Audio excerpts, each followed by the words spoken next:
और उसके बाद हम आते हैं दक्षिण अमेरिका में। दक्षिण अमेरिका में पराना है एक, और सलाडो। सलाडो और पराना, ये दो नदियां मिल करके पराना बनाती हैं। सलाडो जो है पराना की सहायक नदी मानी जाएगी। उसके बाद फिर है आपकी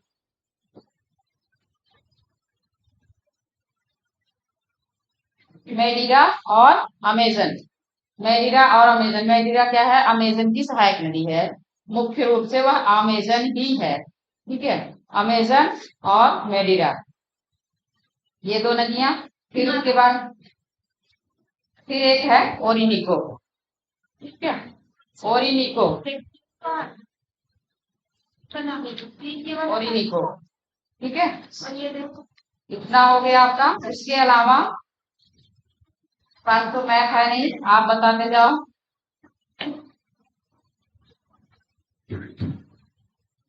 रियो ग्रांडे, रियो ग्रांडे कहाँ पे है?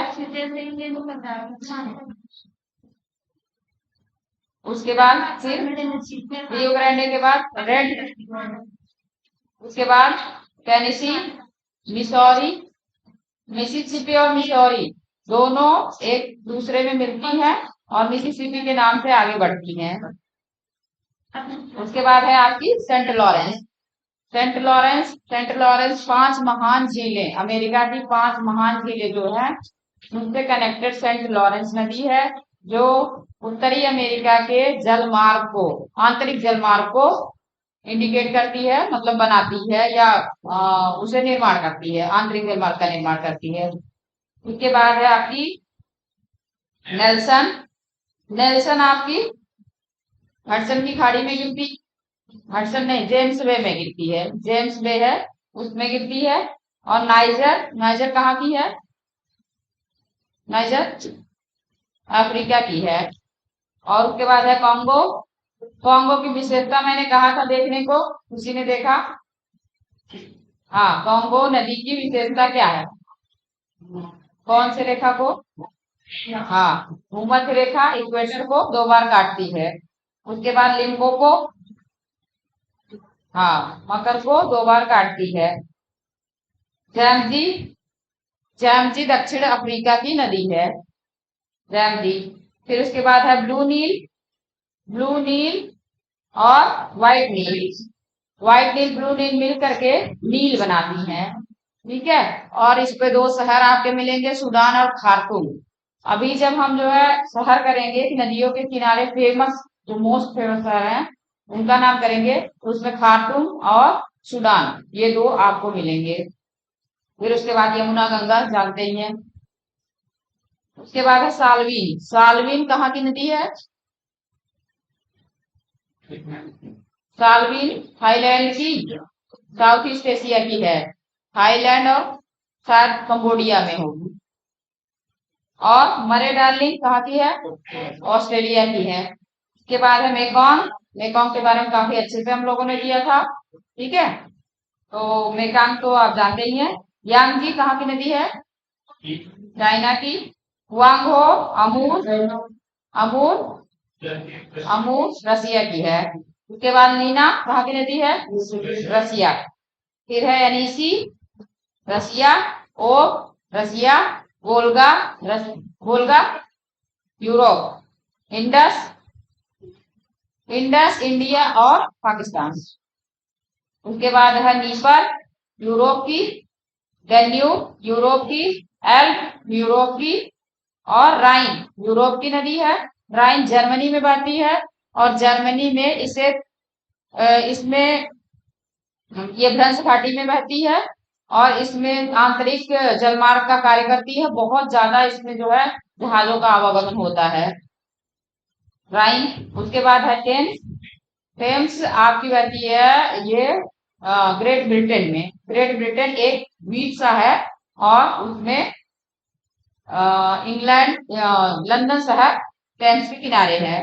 उसके बाद है सीन और टॉगस, ये भी यूरोप की ही नदियां हैं।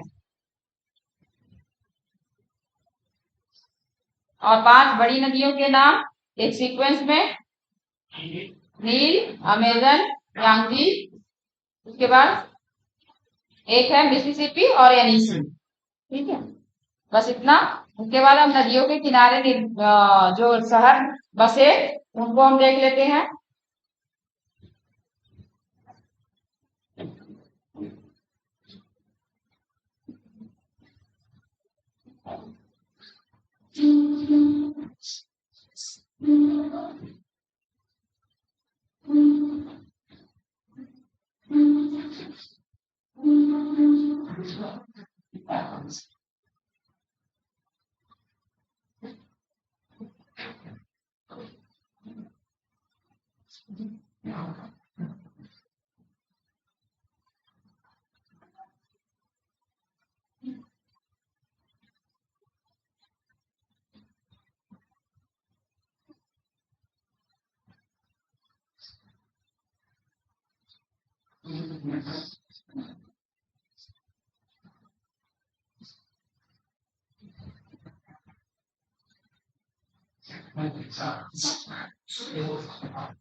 इसमें भी कुछ ऐसी नदियां मिलेगी आपको जो उसमें नहीं कराए हैं।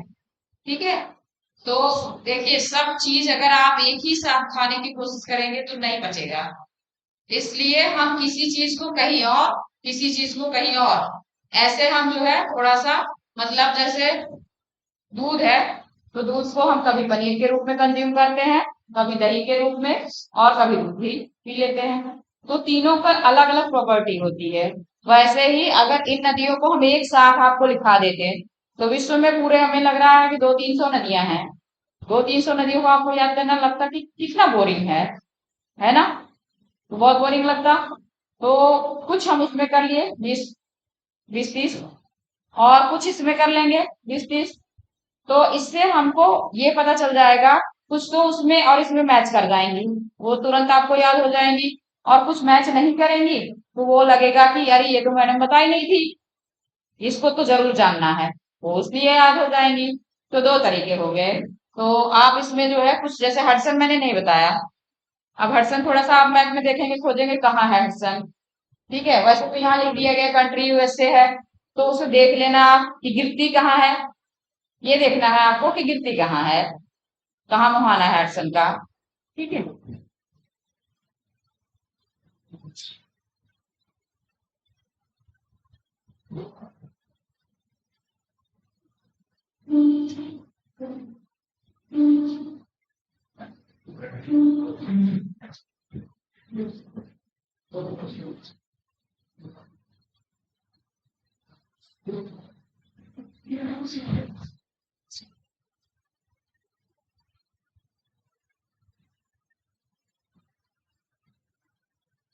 अच्छा, पाकिस्तान को बहुत सुने हैं आप। पाकिस्तान किस नदी के, जो लाहौर शहर है उसका, पाकिस्तान का लाहौर शहर किस नदी के तट पर है? हाँ, रावी। और रावी जाती है इंडिया से। इंडिया तो किसके तट पर है? अब उसमें थोड़ा सा चेंज कर दिया, वो ये पूछा है कि रावी नदी के तट पर पानी हो रहा है नहीं हो। अरे पूछा है कि लाहौर है रावी नदी के तट पर पानी हो रहा है नहीं हो। मैं समझी नहीं, फिर से बोलिए। एग्जाम में ना थोड़ा सा चेक कर रहे हैं, पूछा है कि पाकिस्तान का जो लाहौर शहर है वो रावी नदी के बाएं तट पे है, दाएं तट, दाएं तट। तो ये तो आपको पता करना पड़ेगा।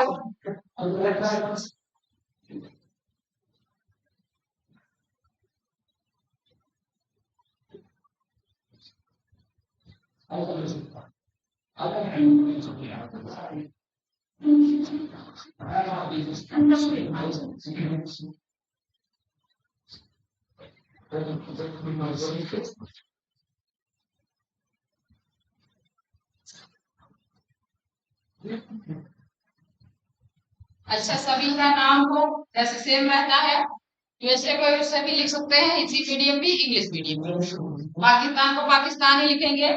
इजिप्ट जो है, इजिप्ट का अगर देवनागरी में आप इजिप्ट लिख देंगे तब भी चलेगा, लेकिन इसको हम क्या बोलते हैं, मिस्र।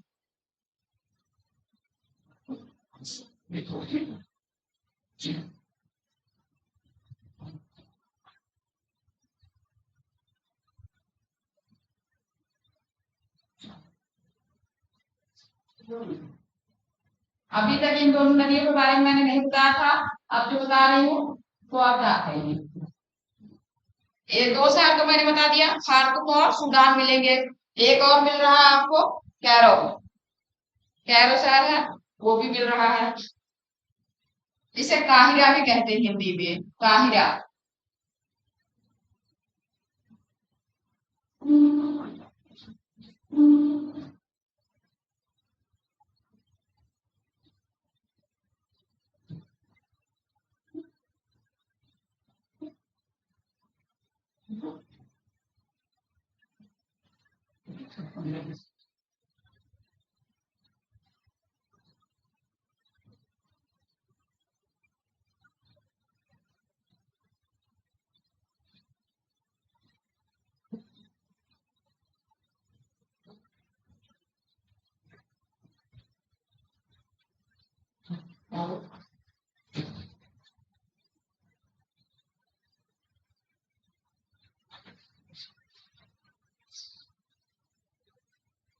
सूडान का शहर है खार्तूम।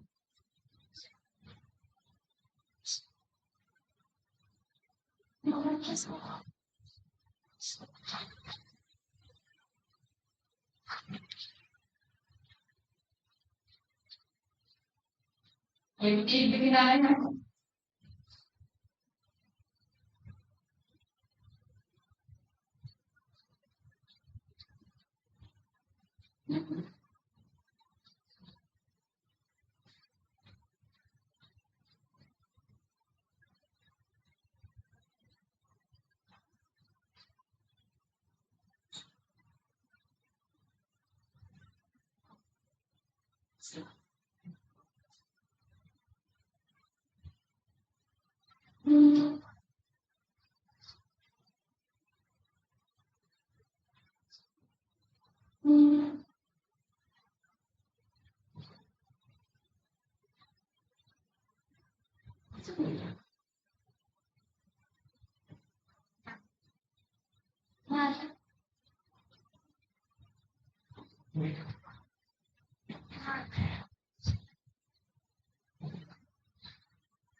ऑस्ट्रेलिया का शहर है पर्थ। पर्थ देखे होंगे आप। अब इसे पर्थ को खोजिएगा मैप में, कहाँ है, पूर्वी तट पर है, पश्चिमी तट पर है ना। पर्थ को आपको खोजना है कि कहाँ पर है। जितनी लोकेशन यहाँ मैं बताऊंगी उसे आपको मैप में देख लेना, नहीं देखे तो आप पीछे, कल वाला काम नहीं किए पीछे। जितना आप छोड़ते जाओगे उतना, अगर जिसने आज तक की क्लास नहीं की, सोचिए वो कितना पीछे गया होगा, कितनी इंफॉर्मेशन। जो रोज तैयारी करता होगा उसके पास कितनी ज्यादा इंफॉर्मेशन, कितने ज्यादा क्वेश्चन कर पाएगा। रोज यहाँ से जाने के बाद थोड़ा रिवीजन, फिर प्रैक्टिस, फिर मैप में खोजना, इतना अगर कर ले तो उसका एक बार जब हो गया ना तो मैपिंग मास्टर बन गया एकदम। उसको फिर नहीं भूलने वाला, क्योंकि चित्र हमेशा याद रहता है।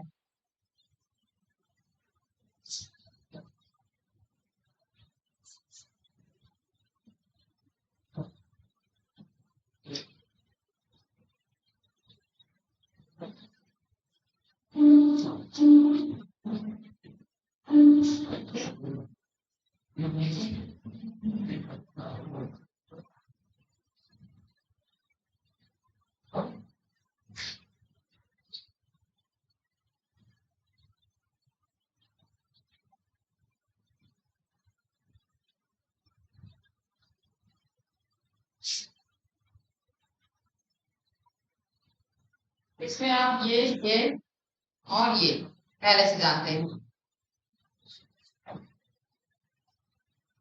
जर्मनी का शहर है हैम्बर्ग और नदी है एल्ब।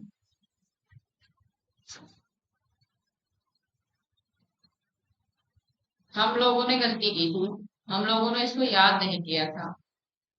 तो फिर जैसे मैप में तो कुछ ही कर पाते हैं, जब मैप अपना करते थे तो उसमें कुछ ही कर पाए थे। फिर बाद में लगने लगा कि ये तो मुश्किल पड़ रहा है, बहुत सारी चीजें देने लगे हैं। तो फिर बाद में हमने जो है थोड़ा थोड़ा याद करना शुरू किया और जितने देश थे उनकी राजधानियां याद की और उनके जो है जो शहर थे फेमस वो याद किए, तब जाके क्वेश्चन होने लगे। तो मैं ये सब पहले ही करा दे रही हूँ। वैसे तो कभी कभी ये लगता है कि फैक्ट बेकार है, लेकिन कभी ना कभी आपको काम देगा।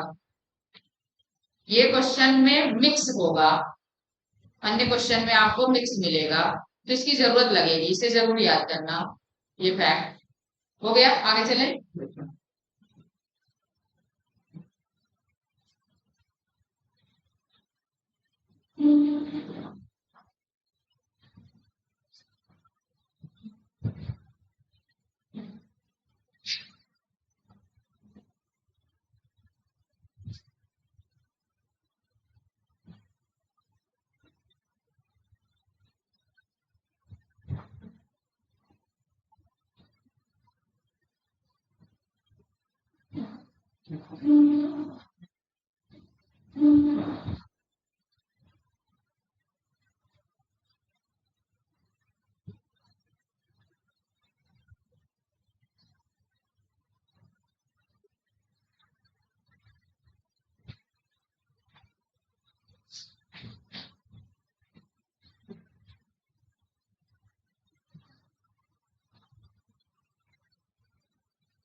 यूक्रेन यूक्रेन काफी फेमस रहा है इस समय रसिया से युद्ध के संदर्भ में, इसलिए यूक्रेन पूछा जा सकता है।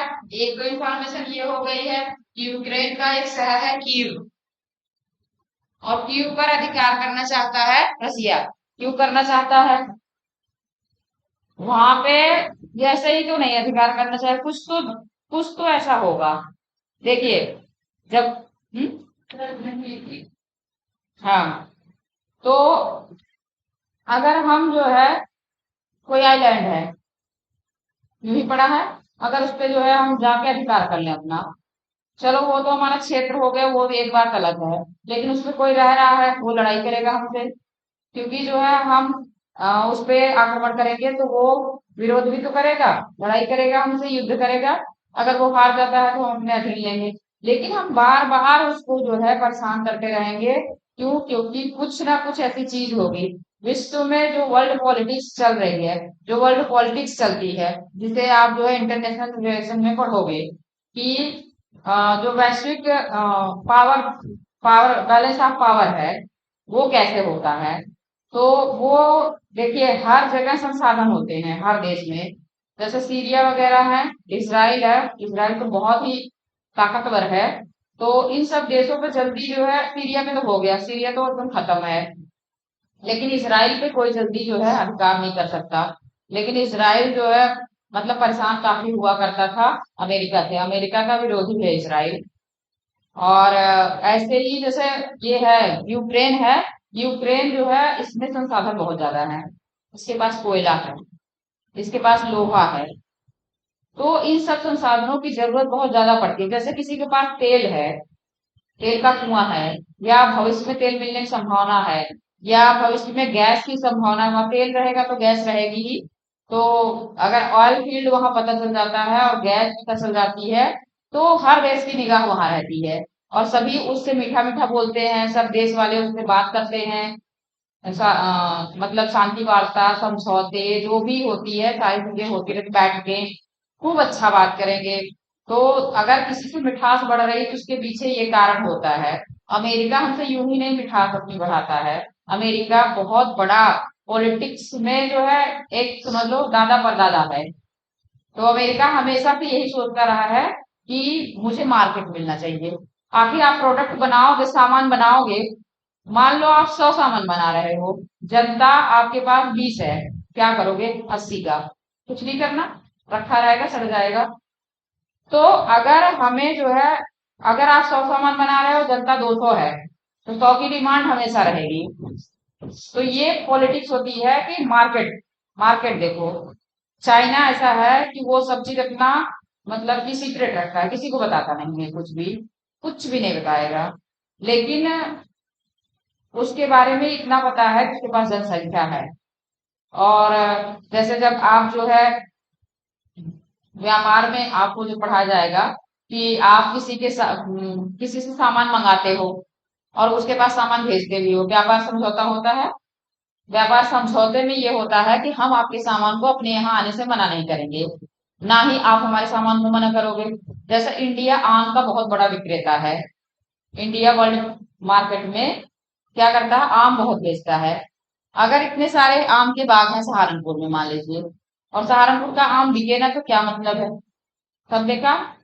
और ऐसे ही मलिहा वाली बहुत फेमस है, जो क्या कहते हैं उसे, पहली सीजन के बाद दूसरी सीजन में आता है,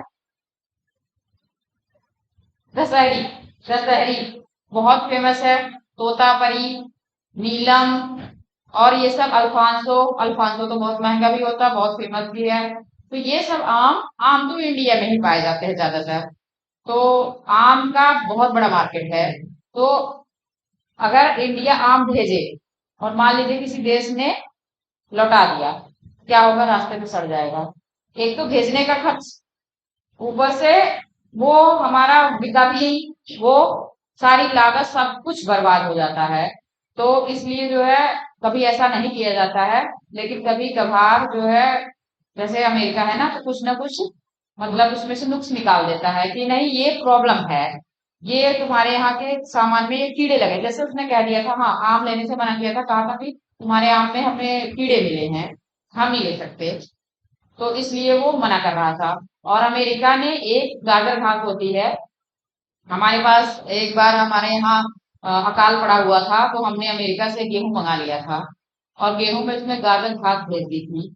और वो गाजर घास ऐसी फैली कि आज आप खेतों में देखते होंगे इतनी ज्यादा मात्रा में गाजर घास है, वो पूरे फसल को बर्बाद कर देती है। वो सबसे पहले बढ़ती है, फसल उसके नीचे रहती है, फसल खत्म।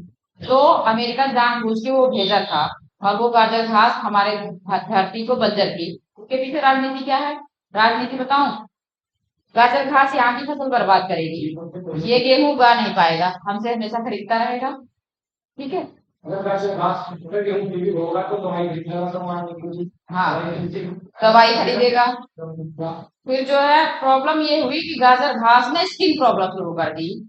गाजर घास की और दवाई छिड़कने वाले जो थे, उनको भी स्किन प्रॉब्लम होने लगी। गाजर घास को अगर आप टच कर दो तो आपको खुजली होनी शुरू हो जाएगी। और किसान क्या करे? उसे तो काम करना है, उसे काटना है, जलाना है, कुछ भी। अगर आप उसे जलाओ तो हवा प्रदूषित, मतलब सब तरीके से हमें जकड़ दिया। तो ये सारी प्रॉब्लम होती है, और वर्ल्ड पॉलिटिक्स में ये सब चलता है। हम भी कुछ ऐसा कर दें तो अमेरिका तुरंत कहता हम तो टेस्ट कर लिए, वो तो माइक्रोस्कोप लेके बैठा रहता है, हम तो टेस्ट कर लिए। लेकिन हमारे साथ वो क्या कर देता है, वो हमें नहीं पता लगता। और उसे कहा जाता है, बोलता है नहीं ऐसा कुछ भी नहीं था हमारे यहाँ, हम टेस्ट करा के दिखा देंगे। लेकिन गाजर घास अमेरिका की देन है। और उसने एक भेजा था बबूल, वो विदेशी प्रजाति का बबूल जो होता है, वो भी हमारे देश में आया, वो भी हमारी धरती को बंजर कर रहा है। ये सारी चीजें हैं। ऐसे ही मतलब विश्व राजनीति, वर्ल्ड पॉलिटिक्स चलती है। तो आप ये हमेशा ध्यान रखिए, निगाह लगाए रखिए कि कौन सा देश कौन से देश को ज्यादा मिठास बना रहा है, कहाँ ज्यादा समझौते हो रहे हैं, कहाँ बातचीत ज्यादा हो रही है। अगर हम अफ्रीका जा रहे हैं, अगर प्रधानमंत्री देश के, हमारे देश के प्रधानमंत्री अफ्रीका बहुत दौरा कर रहे हैं, तो उसके पीछे कुछ राजनीति है। क्या राजनीति है? अफ्रीका के लोग, जो उत्तरी अफ्रीका है, उत्तरी अफ्रीका के लोग बहुत गरीब हैं, और गरीब होने के कारण उन्हें वस्त्र, खाद्यान्न और अन्य दवाओं की, अन्य चीजों की जरूरत लगती है। और उस जरूरत को पूरा करने के लिए इंडिया क्या है, दवाओं का बहुत बड़ा विक्रेता है, बहुत बड़ा मार्केट है इंडिया। तो वो क्या करता है, उत्पादन करता है और बेचने के लिए अफ्रीका में। कोई गरीब रहेगा, आप उसे, जैसे मैं बहुत गरीब हूँ, अगर मुझे बुखार हो गया तो मैं क्या करूंगी? सरकारी अस्पताल में जाऊंगी, एक पैरासीटामोल लूंगी, खा लूंगी। या फिर फ्री की मिली पैरासीटामोल भी मेरे लिए बहुत कुछ है। जहाँ कुछ नहीं मिल रहा है और भोजन में हमें चावल, मोटा अनाज, मोटा चावल मिल जाएगा, वही खाने के लिए हम तैयार रहेंगे, क्योंकि पेट तो भरना चाहिए ना। हम वहाँ क्वालिटी नहीं देखते। जैसे जैसे हमारा जीवन स्तर बढ़ता है, हम क्वालिटी देखने लगते हैं। जैसे जब हम लोग तैयारी कर रहे थे, कुछ भी मिल रहा है खा लो, जैसे मिल रहा है खा लो। अब हम थोड़ा सा देखते हैं, साफ सफाई होनी चाहिए, नहीं तो हम बीमार हो जाएंगे, क्योंकि हमारा टाइम अब ज्यादा इम्पोर्टेंट हो गया है। उस समय भी था, लेकिन तब पैसे भी ज्यादा इम्पोर्टेंट थे। अब हमारे पास क्या है कि पैसे तो हम कमा रहे हैं, लेकिन उन पैसों को कमाने के लिए भी हमें टाइम चाहिए, और हमें स्वस्थ रहना पड़ता है। उसके लिए हमें अपने ऊपर खर्च करना पड़ता है। तो अब अच्छी क्वालिटी का हम खाना खाएंगे, दूध पिएंगे, फल फ्रूट खाएंगे, ये सारी चीजें होंगी। तो ऐसे ही जीवन स्तर सुधरता जाता है। इसीलिए कहा जाता है शिक्षा जो होती है वो जीवन स्तर में सुधार लाती है। तो शिक्षित होना बहुत जरूरी है। उसके साथ साथ आप विद्या प्राप्त करें, उसके साथ साथ नौकरी भी प्राप्त करें। जैसे आप पढ़ लिए, नौकरी नहीं पाए, क्या आपका जीवन स्तर सुधरेगा? नहीं सुधरेगा। अगर आप प्राइवेट ही नौकरी करें, कोई भी नौकरी करें, तो आपका जीवन स्तर सुधरेगा। और लिविंग स्टैंडर्ड पे सर्वे होता है कि किसका लिविंग स्टैंडर्ड कैसा है, ये भी आएगा आपका। ठीक है। ह्यूमन, ये क्या है? HDI, ह्यूमन डेवलपमेंट इंडेक्स, ये आपके पढ़ाया जाएगा। इकोनॉमिक्स नहीं पढ़ाई जाती है? इकोनॉमिक्स नहीं पढ़ाई जा रही? अच्छा। तो इकोनॉमिक्स में आपको मैं बताऊं, जो सोशल ज्योग्राफी का पार्ट है वो सोशल इकोनॉमिक्स है। तो इकोनॉमिक्स में तो सिर्फ आप सोचते होंगे मुद्रा, बैंकिंग।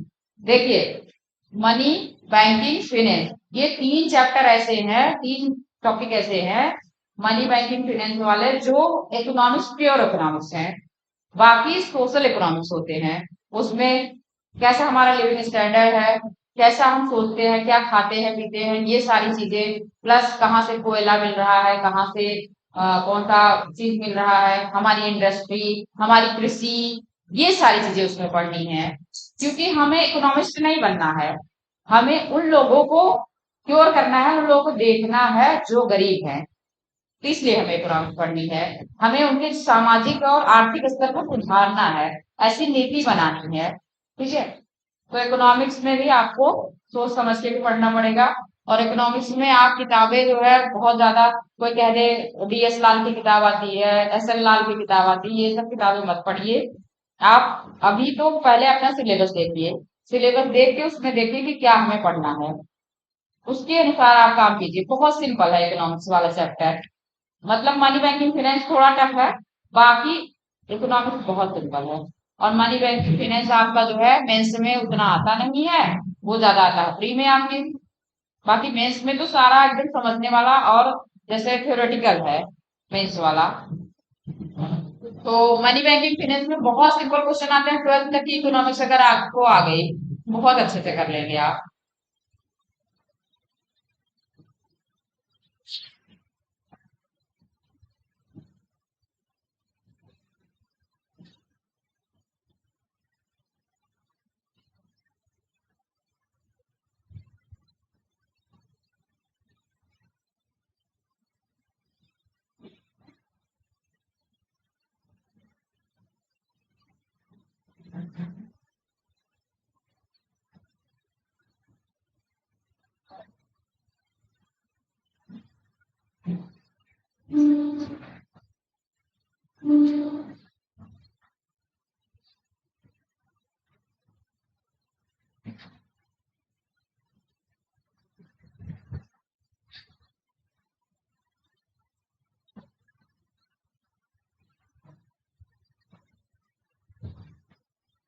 ये है नीदरलैंड।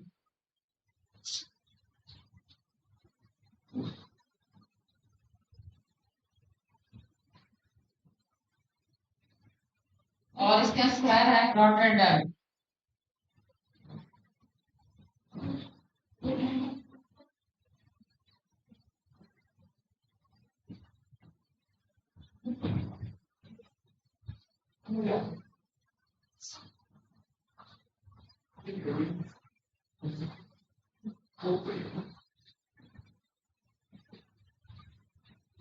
हाँ, इसके किनारे है।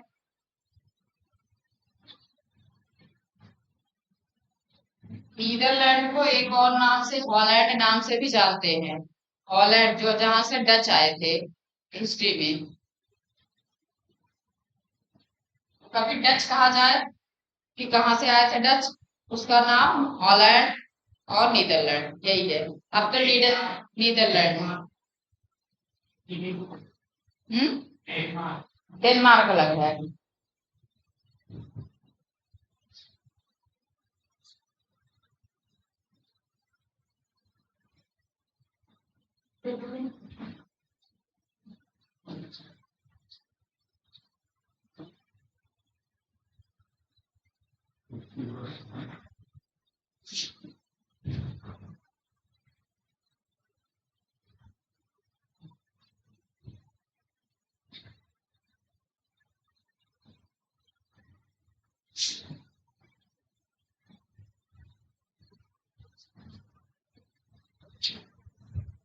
वेनेजुएला,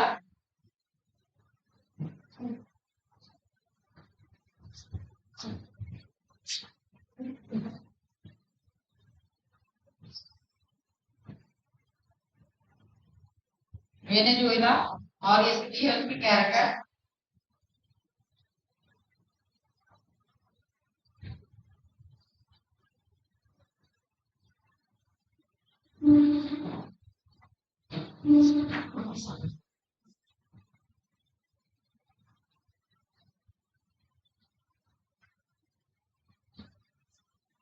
ये तीनों नदियां आप जानते हैं पहले से।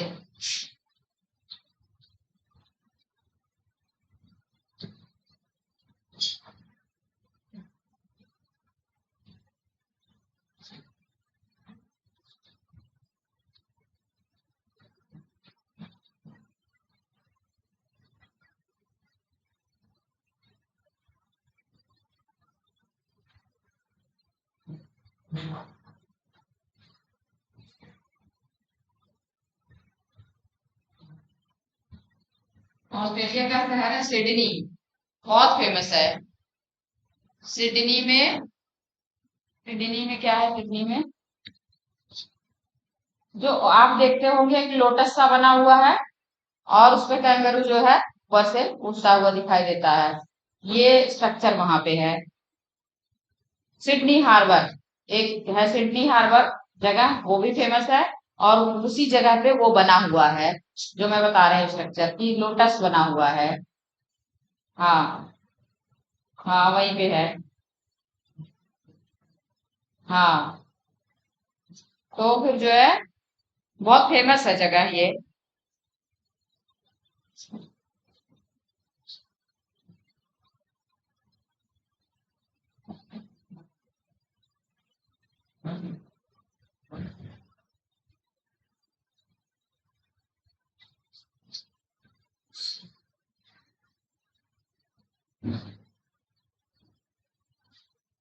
डार्लिंग के किनारे है।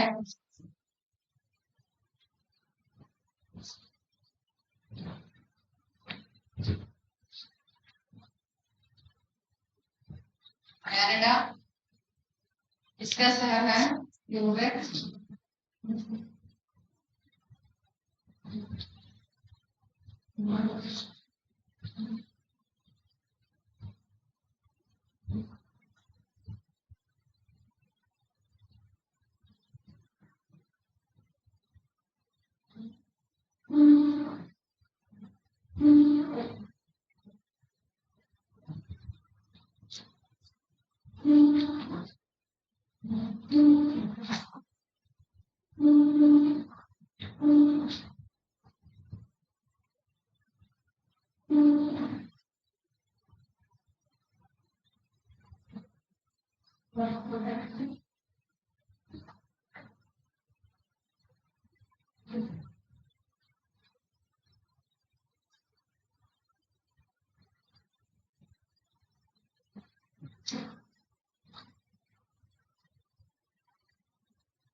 कर लीजिए। क्यूबिक सिटी किनारे है। क्यूबिक सिटी याद रखिएगा। अभी आपको एक बार और क्यूबिक सिटी दिखाएंगे। ठीक है, अभी एक बार दिखा रहे हैं, अभी एक बार और दिखाएंगे क्यूबिक सिटी। सेंट लॉरेंस नदी तो हम 2-3 बार देख चुके है ना।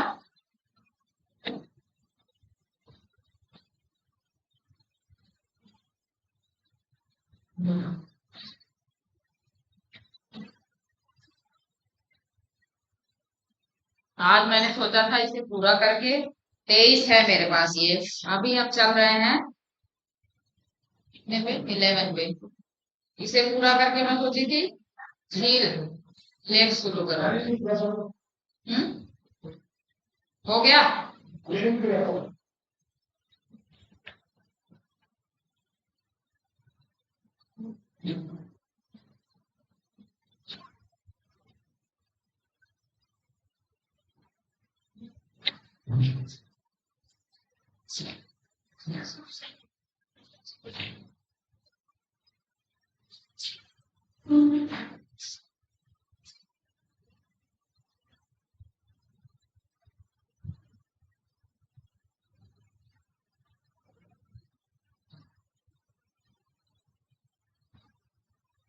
पोलैंड,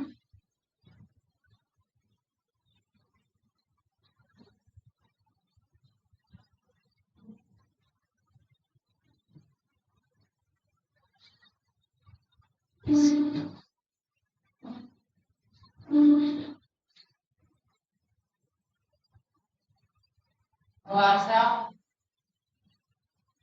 पोलैंड इसका शहर है वार्सा।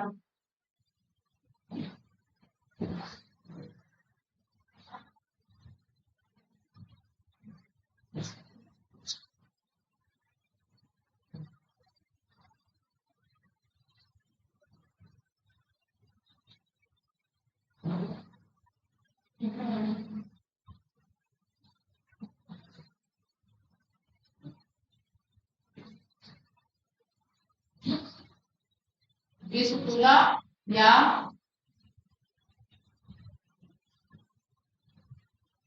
विस्पुला दोनों मिल सकता है, आपको लिखा हुआ कहीं भी विस्पुला या विस्पुला। वैसे तो विस्पुला ही होना चाहिए, लेकिन अंग्रेजी के हिसाब से विस्पुला भी लिख देते हैं कभी कभी।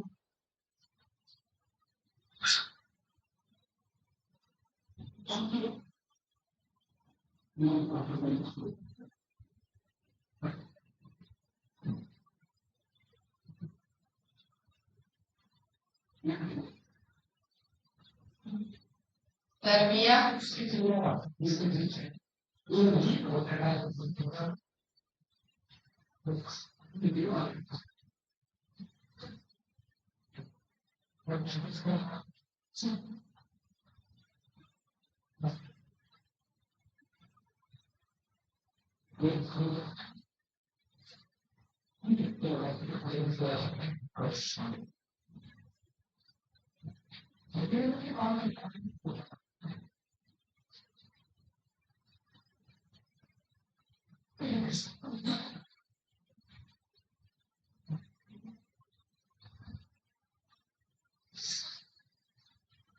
बेलग्रेड,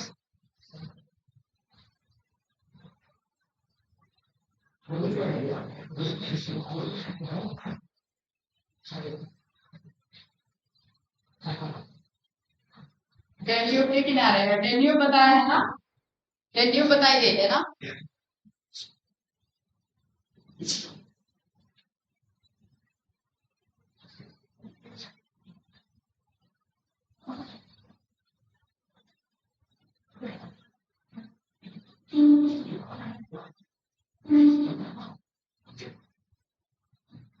इराक, कैसे जगह है।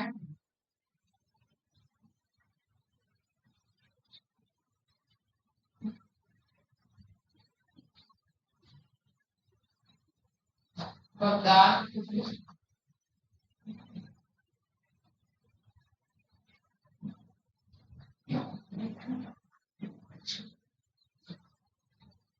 जानते हैं किस नदी के किनारे है ये? हाँ, कोई कोई नहीं। टिग्रिस।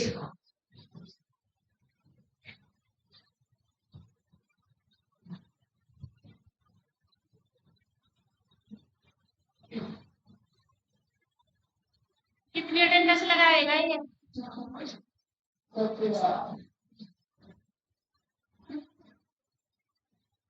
टिग्रिस नदी के किनारे है। देखिए बहुत सारी चीज हम सुनते रहते हैं, इराक, बगदाद सब सुनते रहते हैं, लेकिन कभी उस बात पे ध्यान नहीं जाता। सिर्फ उन लोगों का ध्यान जाएगा जो लोग परीक्षा में बैठने वाले होंगे, है ना।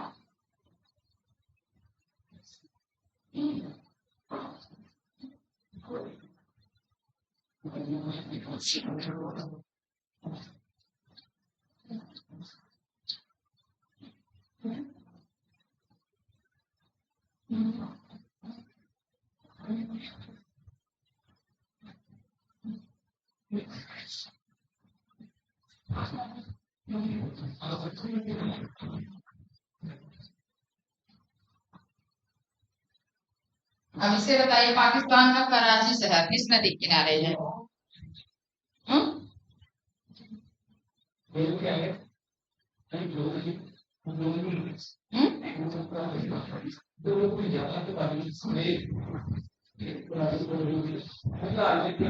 हाँ, याद कर लो, याद कर लो।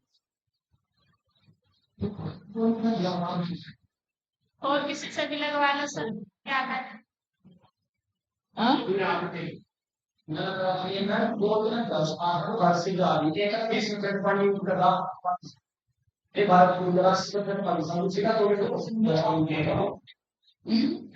हाँ, 10। ठीक है।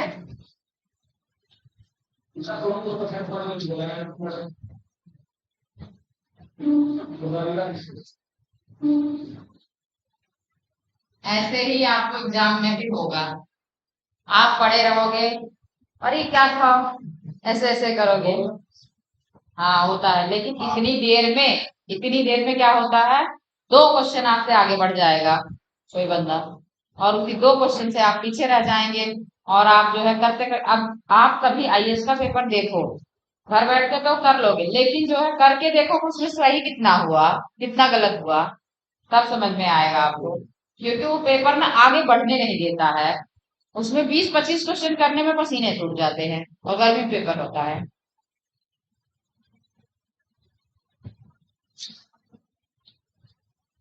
मैं एक बार भगवान जी से कही कि ऐसा कर दो भगवान कि पेपर गर्मी में ना हो। एक बार गर्मी के कारण मेरा रात में इतना सर दर्द हुआ कि मैं सुबह पेपर नहीं दे पाई। रात भर जागती ही रह गई, बैठी रह गई चेयर पे। मैं पेपर ही नहीं दे पाई। जून में पेपर था, नहीं दे पाई, बेकार हो गया मेरा। और मैं भगवान से कही कि हे भगवान कुछ भी ऐसा कर दो। एक कब पेपर हुआ, वो उस समय सितंबर में हुआ। सितंबर में पेपर, ये फर्स्ट टाइम ऐसा था जब सितंबर में पेपर हुआ, लेकिन उस पेपर को मैं दे ही नहीं पाई। क्योंकि जो है उस समय मेरी यही नौकरी वाला चक्कर था थोड़ा, नहीं दे पाई उस पेपर को। ऐसा होता है।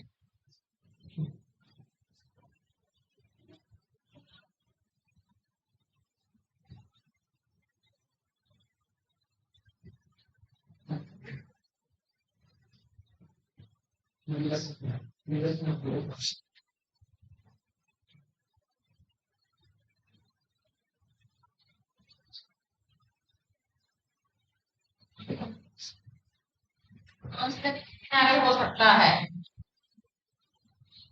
बताया गया है आपको। फिर ठीक है।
मिस्टर अल अरब।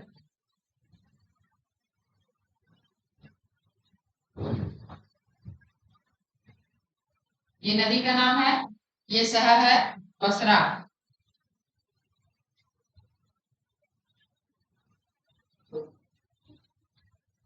इराक का शहर है बसरा। और ये तभी चर्चा में ज्यादा आया था जब इराक पे युद्ध छिड़ा हुआ था। सीरिया, इराक, इन सब देशों के कुछ कुछ शहर हैं जो एकदम बर्बाद हो गए, खत्म एकदम, मतलब कुछ भी नहीं दिखेगा आपको, सिर्फ घरों के खंडहर दिखेंगे।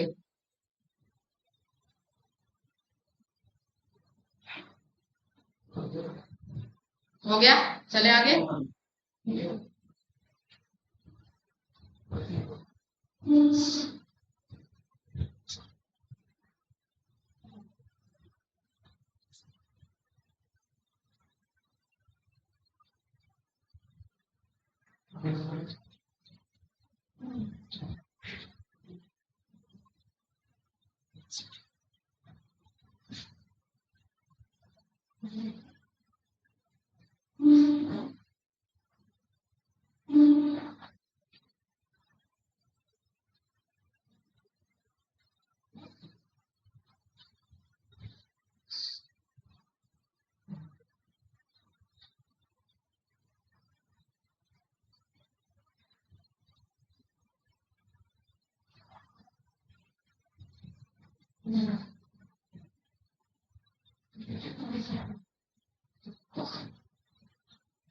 न्यू अर्लियन।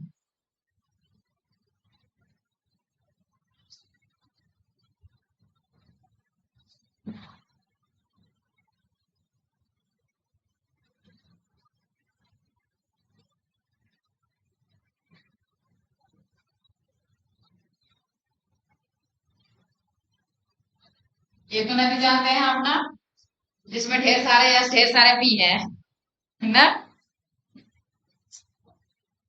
अच्छा, अब आपको लगता होगा कि पहले पहले ऐसा लगता था कि कैसे इतना सारा चीज याद होगा, लेकिन अब आप सोचते होंगे बहुत सारी चीजें हमें आती हैं। एक बार रिकॉल करके देखिए, बहुत सारी चीजें आपको आने लगी हैं। जैसे पर्वत के बारे में आप जान गए, प्लेटो के बारे में जान गए, घास के मैदान जान गए, और मरुस्थल जान गए, और भ्रंश घाटी क्या होती ये जान गए, और नदियों को जान गए। अब आप नदियों के किनारे शहर को जान गए। उसमें से 20% भी आपको याद रहा ना, तो आप बहुत कर लोगे। मैंने एक किसी का पढ़ा कि शिक्षा वह है जो पढ़ने के बाद, जो भूल जाने के बाद बची रहती है, वही शिक्षा है। तो जो जो आपने पढ़ा, पढ़ने पर भूल जाने के बाद जो बची रहती है वही शिक्षा है। कोई थिंकर है मेरे स्कूल में, वैसे लिखा हुआ था। मैं अपने स्कूल में ऐसे ऐसे देखती रहती हूँ। मुझे वहां 2 साल 21 अक्टूबर को हो गए थे। मैं पूरा कमरा देखती नहीं थी, मेरा जहाँ क्लास रहता है वहीं जाती हूँ। बस ऐसे देखती रहती हूँ कहाँ क्या लिखा है, और फोटो खींचती रहती हूँ। तो वहां पे लिखा था, मुझे बहुत अच्छा लगा, मैंने याद कर लिया उसे, कि वास्तव में शिक्षा वही है जो हमारा दिमाग याद रख पाए। हमने तो आपको बहुत कुछ पढ़ाया, लेकिन उसमें से जो आपको याद रहेगा, आप समझना कितना आप शिक्षा ग्रहण किए, और वही आपको एग्जाम में काम देगा। कॉपी वगैरह कोई काम नहीं देती, क्योंकि चिट तो ले जाना नहीं, कॉपी तो ले जानी नहीं, दिमाग ही ले जाना है। इसी कंप्यूटर को बढ़िया रखना सबसे बड़ी बात है। इस कंप्यूटर को कभी भी हैंग मत होने देना, ना ही इसमें कूड़ा करकट डालना है। ठीक है, इस कंप्यूटर में आपको वैसी फाइल रखनी है जो एकदम फ्रेश, एकदम बढ़िया, और उस फाइलों को निकाल के धूल धूल से झाड़ते रहना है। कभी ऐसा ना हो कि हार्ड डिस्क में जंग लग जाए। ठीक है, तो हार्ड डिस्क वगैरह में जंग नहीं लगने देना है।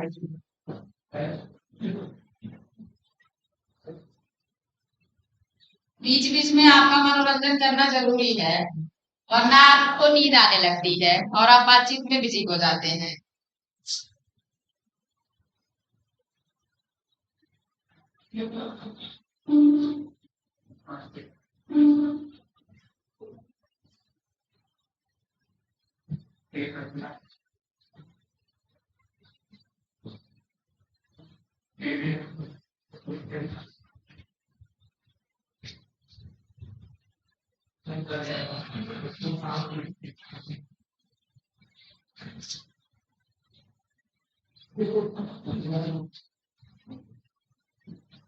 इजिप्ट इजिप्ट का शहर है आसमान। आसमान की किस नदी के किनारे है? नील के।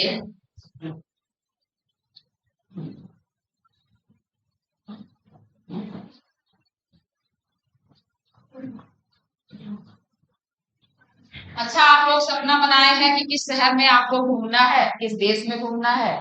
कोई कोई सपना पाला है अभी तक? पेरिस। मैं देखिए पेरिस। आप लोग सोचते होंगे मैं कहाँ जाऊं? अभी समझ में नहीं आता होगा ना, लेकिन पाल लीजिए सपना। जैसे सपना पालेंगे ना, मुझे इस शहर जाना है, उसके बारे में सारी जानकारी, इंटरेस्ट पैदा कीजिए, सारा चीज आ जाएगा अपने आप। मैडम जी, जैसे कि हमारा भी कहीं जाना है, तो कभी आप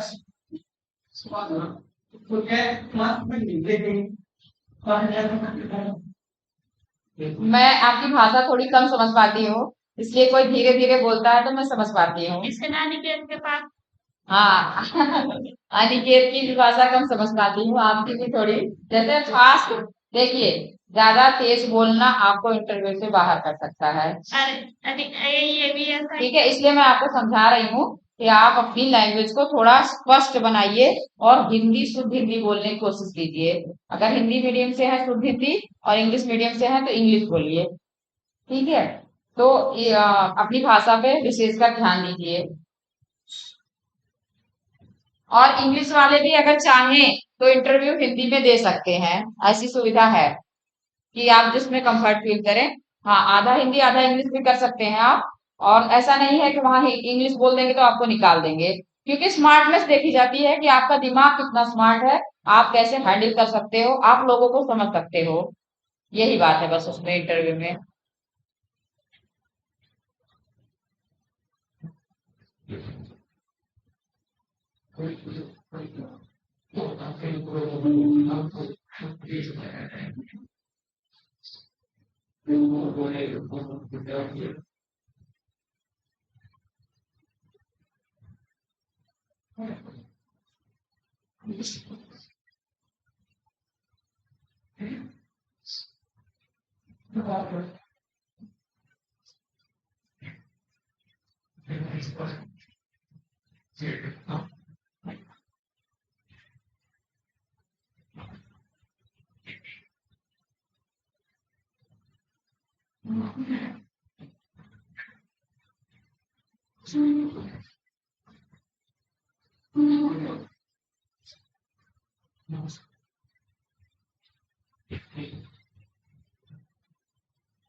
ये रिवर है, और ये रिवर किसकी ब्रांच है?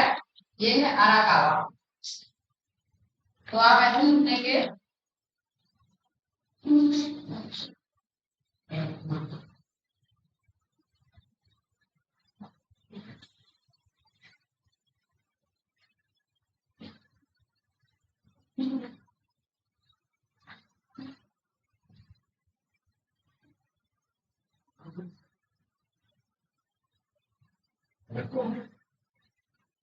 देखिए, जो जापान का टोक्यो शहर है, वो सुमिदा रिवर के किनारे है।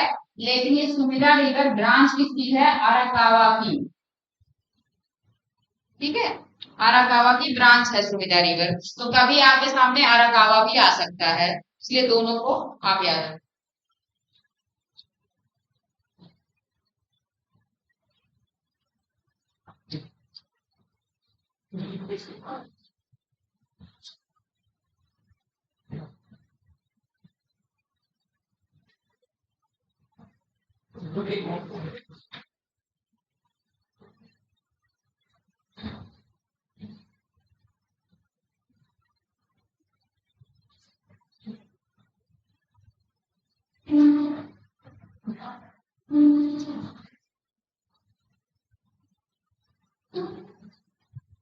पुर्तगाल है और ये लिस्बन है।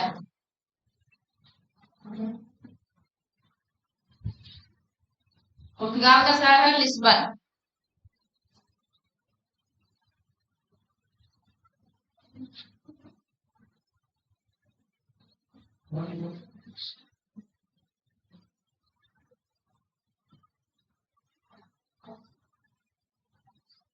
ये वाली नदी बताए हैं क्या?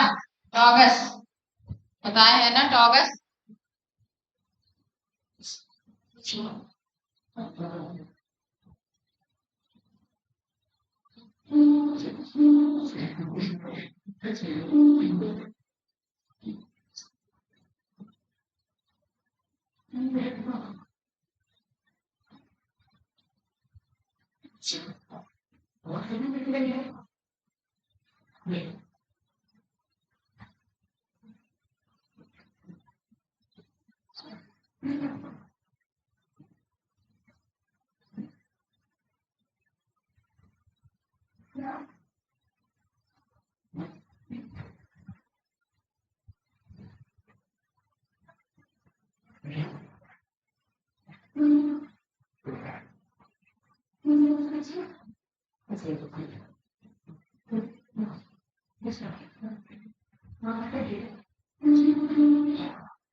ये सेंट लुइस है, सेंट लुइस।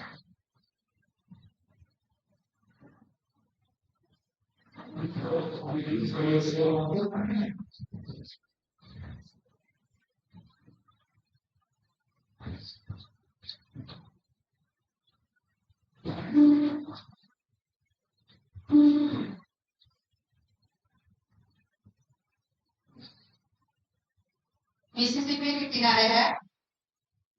अब आपको एक चीज और बता देते हैं, शायद आप जानते भी हो।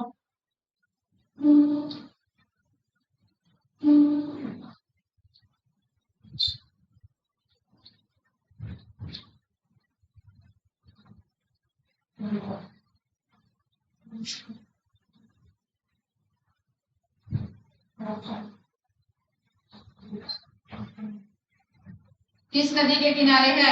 इंडिया का भाग है। चलो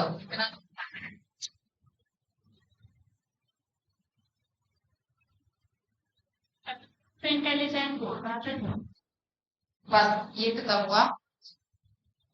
साइन